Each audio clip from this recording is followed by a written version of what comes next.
Du 19 au 29 novembre au Théâtre Cercle Molière, découvrez Bonne Bonne, une production de Nervous Hunter. 3 femmes d'origine chinoise explorent enfance, tradition et identité avec humour et audace. Billets et abonnements sur cerclemolière.com. Hey, quelle belle chanson qui était Heureux d'Alpha Toshineza. Et je l'accueille maintenant ici en direct sur les ondes. Bonjour! Bonjour Caro, comment ça va? Ça va très bien, merci. Bienvenue dans les studios. Oui, écoute, ça fait longtemps que je suis plus venu ici et ça faisait un petit bail, quand même. Ça fait un petit bail, comme on dit. Et d'ailleurs, pour l'anecdote, ma toute première interview en arrivant au Manitoba, c'était ici. Et je pense que c'est même avec Denise Lecuyer à un moment que j'ai fait. Ah oui, c'est vrai. Oui. Oui. Donc c'est toujours un bon souvenir. C'est toujours de bonnes émotions quand je reviens à Radio Envol, quoi. Ouais. Ah, ben je suis vraiment heureuse que tu sois venu ici en studio pour parler de ton nouvel album Béatitude. On a entendu dire que tu avais ton dévoilement officiel en fin de semaine. Donc il y avait un listening party à Frenchies samedi et donc tu as eu la chance d'avoir des gens sur place pour écouter ta musique pour la première fois. Dis-nous un petit peu, tu sais, d'avoir ce rassemblement puis de voir les gens écouter ta musique pour la première fois. C'est quoi ce feeling pour toi? Mais écoute, moi, ce que je voulais justement avec cette session d'écoute, je voulais justement être différent de juste faire un live où tu fais tes chansons et puis avec l'énergie du live, c'est toujours un peu différent. Mm-hmm. Là, l'idée, c'était vraiment d'être beaucoup plus sobre, entre guillemets, mais être quand même dans un cadre où les gens viennent en communauté et puissent partager. Et c'est ça aussi la musique, c'est l'action de partager ton nouveau bébé. C'est le fait de le dévoiler et de te rendre vulnérable. J'ai l'impression même qu'en dévoilant le CD sans faire de concert, je me sens même plus vulnérable que si j'étais sur scène avec le micro. Oui. Parce que souvent, les gens me connaissent un peu quand je suis en direct sur scène. Il y a beaucoup d'énergie, etc. Et parfois on peut sublimer les choses, c'est-à-dire les exagérer ou bien les changer un peu, alors que l'album enregistré, c'est ça. Mm-hmm. On a travaillé dessus pendant tout ce temps-là. On a préparé le gâteau. Voilà, il est là. C'est ça, cuit, tout frais. On peut pas changer une note s'il y a des trucs. Voilà, c'est ça. Mm-hmm. Et justement, j'ai pas voulu non plus trop en dire avant la sortie de l'album. J'ai fait des posts sur Instagram, etc. Mais j'ai pas fait d'interviews médias, etc. Mm-hmm. Parce que je voulais vraiment que ça fasse partie de ce processus de découverte. Et je pense que c'est beau, surtout dans le temps où on vit avec l'intelligence artificielle, on parle de la musique générée par d'autres intelligences. Je trouve que la touche humaine de dévoiler, de se rendre vulnérable, c'est ce que je voulais au fait sur ce projet. Donc pour moi, c'était une belle expérience. Et pour ceux qui étaient là, et ceux qui n'étaient pas là, voilà, vous découvrirez après. Exactement. Parlons de tout le travail qui a été mis pour créer cet album. Tu me disais juste avant qu'on rentre en ondes qu'il y a certaines chansons là-dessus qui ont été écrites il y a déjà plusieurs années qui a passé. Donc, ça a été une création à travers plusieurs années là, que tu as fait tout ça. Oui.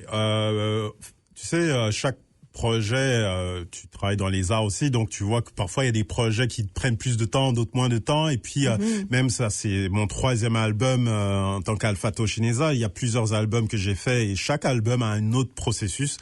Et celui-ci, je dirais, a été le plus laborieux. Pas forcément parce que les chansons sont plus compliquées à faire, c'est simplement la saison, t'es occupé. T'as une saison dans ta vie et ce projet vraiment pour moi est très important parce que c'est un peu une saison, c'était une saison assez compliquée. Il y a eu la Covid, il y a eu tellement de choses. Parce que t'as commencé ça avant que la pandémie arrive, c'est ça? Ou non, juste en même temps? En fait, Triple I est sorti en 2019, mon album précédent, et puis en 2020, j'ai fait un effet d'annonce. Là, je dis, c'est bon, j'arrête la musique après ça. J'ai fait le Festival du Voyageur en 2020, je me disais, bon, ça y est, j'arrête, et puis je passe à autre chose. Je veux rester créatif, mais je veux faire autre chose. Et puis il y a Covid qui arrive et du coup ça change un peu la donne. Ouais. Et puis il y a aussi d'autres circonstances privées, etc. qui ont fait que j'étais pas bien. J'étais vraiment dans un temps de ma vie et puis c'est le spiel classique. Mais souvent il y a des moments comme ça dans la vie. On a des moments, des hauts et des bas. Et là, depuis 2020, entre 2020 et les années suivantes, il y avait que des catastrophes où je dis mais mince, mais pourquoi ça arrive, pourquoi ci, pourquoi ça. Et ce travail, ça a été fait petit à petit. J'avais des bouts de texte que j'avais écrits en 2021. Ensuite, il y avait des démos que j'ai commencé à enregistrer en 2022, mais il n'y avait pas encore l'idée d'album. Mais le titre Béatitude existait déjà dans ma tête. OK. Et pourquoi Béatitude? Oui, j'allais justement poser. Bon, les béatitudes, tu sais ce que ça signifie? Non. C'est un peu un terme biblique, mais c'est une bénédiction, c'est-à-dire heureux. Heureux les pauvres, heureux les pacifiques, heureux, c'est une formule un peu qui est utilisée, qu'on retrouve. Et au fait, pour moi, c'était un moment où j'étais vraiment pas bien et où j'ai commencé à me dire, en anglais, on dit count your blessings. Oui. Voilà, c'est-à-dire que dans les catastrophes qu'on voit et même dans le monde, voilà, on regarde ce qui se passe autour de nous, c'est oh my goodness, tu vois. Et je me disais, mais compte tes bénédictions.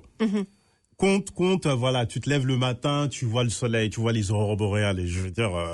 Oui. Et donc, à un moment donné, c'est que il y avait ce désir-là de me dire, ok, je vais prendre cette attitude de béatitude, cette attitude de compter mes bénédictions. Dans ces moments qui sont des moments difficiles, ça veut pas dire que tout est magnifique et tout est beau, c'est pas ça, mais c'est de se dire, voilà, je suis reconnaissant pour ça. Et je suis reconnaissant pour ça. Et à partir de ce moment-là, c'était un peu ça la base de cet album-là. Donc cet album aussi est très, même au niveau des couleurs, il y a beaucoup de symbolique, c'est vert, et puis il y a le rouge, il y a l'agression d'un côté d'une fresque un peu apocalyptique avec ce manteau vert. Et rien n'a été vraiment calculé, c'est venu organiquement en fait. Et en fait, l'idée de commencer à écrire sur le bonheur, alors il y a un morceau qui s'appelle Heureux, Béatitude, il y a beaucoup de, c'est presque comme une manière de guérir en fait. Et je dirais que cet album-là, et puis il y a quelques morceaux, et je vais pas te dire tout, tu vas peut-être découvrir, mais il y a certains morceaux qui, pour moi, signifient vraiment la guérison. La guérison, soit des blessures qu'on a vécues ou de traumatismes ou autre, c'est que la musique ou l'art est un médicament. Et je me suis rendu compte, mais mince, qu'est-ce que je fais si je fais pas de musique, quoi. Et donc cet album est venu petit à petit sans vraiment l'idée de faire absolument cet album-là, mais en 3-4 ans, et puis il y a eu des pauses parce que j'étais super occupé et j'ai quand même voyagé. Et petit à petit, cet album s'est construit, ce qui fait que le premier morceau a été enregistré, je crois, en 2022, oui. Et le dernier titre, Béatitude, a été enregistré en 2025. Wow! Écrit en 2025. En plus. Voilà. Et c'est drôle parce que j'avais le titre, mais j'avais pas la chanson. Et je me disais, voilà. Et finalement, je l'ai écrit. Et puis aussi, c'est toujours intéressant de faire des rencontres, pas seulement des rencontres, mais il y a des artistes forcément d'ici, comme des Kelly Bado, des Dominic Reynolds, et puis aussi des gens de l'étranger. Je travaille beaucoup aussi avec des artistes de la Belgique et de la France, parce que j'ai quand même encore des liens avec ces deux pays là-bas. Et voilà. Et donc, toutes ces collaborations-là, et le fait que c'est un album, alors ça a l'air anodin, je le dis comme ça, on est à Radio Envol, donc c'est normal, mais c'est un album, c'est 10 chansons en français. Donc, je dis ça parce que souvent les gens me disent, ouais, mais en rap, est-ce que tu veux pas faire des collaborations en anglais? C'est plus facile, c'est plus marketable, comme on dit. Et justement, cet album, c'est pas du tout une approche purement marketing. D'accord. Je veux vraiment, c'est un album qui parle de mon âme, qui parle de mes émotions et où il y a vraiment des trucs fun et des trucs plus spirituels, mais je pense que je vais être honnête, je pense que c'est mon meilleur album. Voilà. Wow, voilà, je l'ai dit.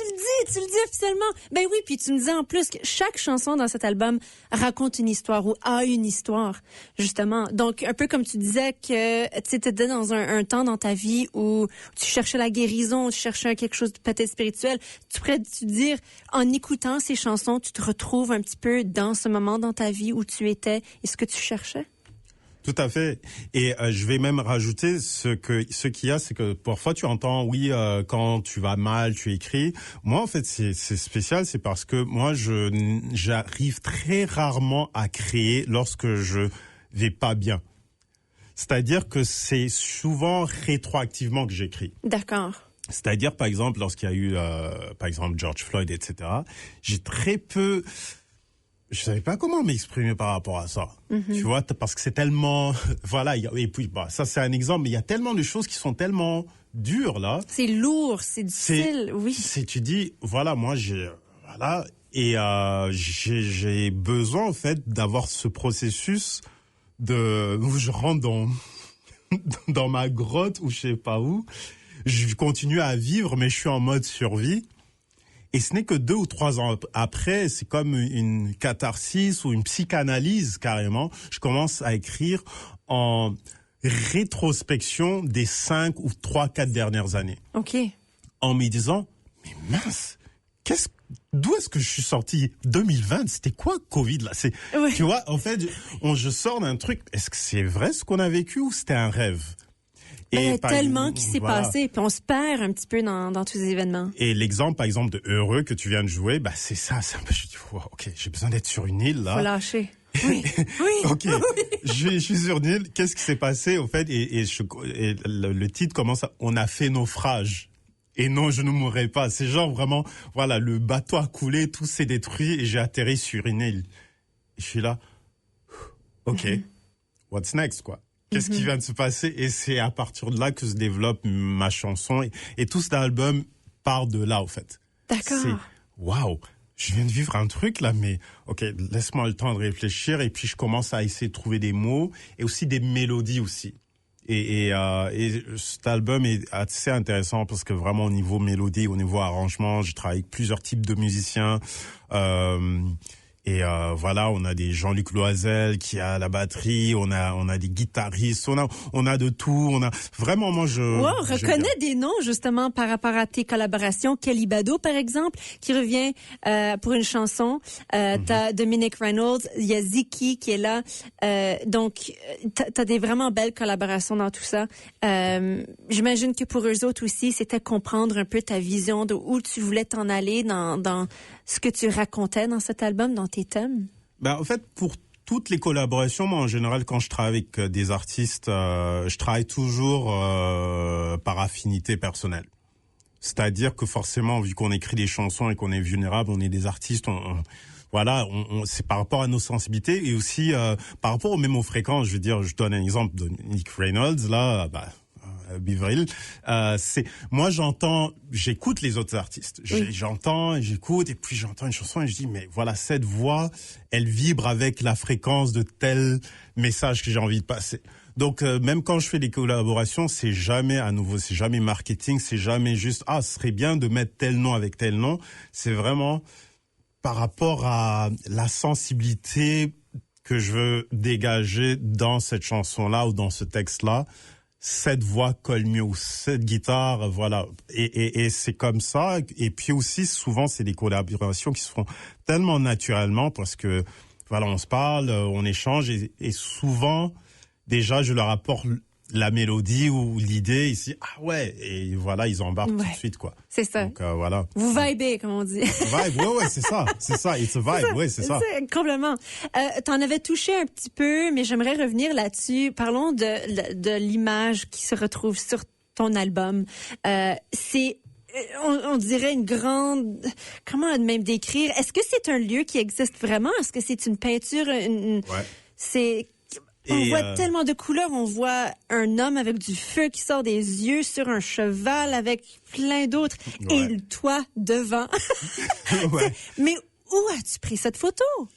Alors, je vais pas donner tous les détails de lieu, mais c'est au sud de la France. Oh, wow! Au sud de la France, ça a été pris, en fait, et justement, ce qui est intéressant avec cette photo-là, c'est que, justement, avec un des collaborateurs, Ziki, qui est un artiste du sud de la France, avec qui j'ai collaboré. En fait, c'est la première collaboration qu'on fait ensemble, mais lui, il a toujours voulu travailler avec moi, et puis on s'est rencontrés finalement.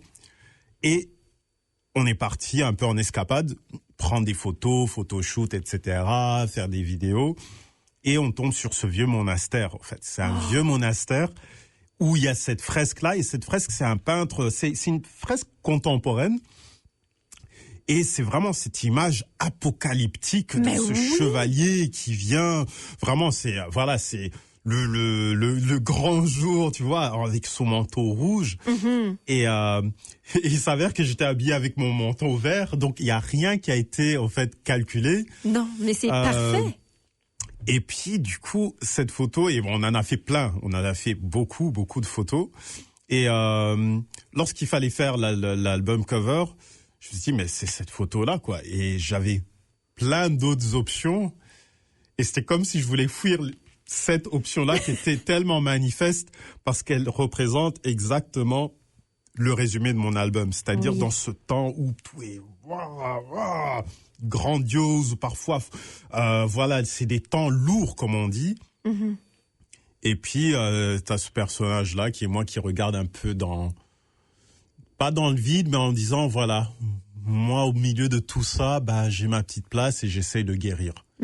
Et donc, la couleur verte, etc. Et donc, j'ai joué sur ce thème-là. Moi, je joue aussi sur les couleurs. Triple A, c'était jaune et bleu. Jazz Inuit, c'était un peu plus rouge. Là, je suis sur le vert parce que ça correspond à la guérison, etc.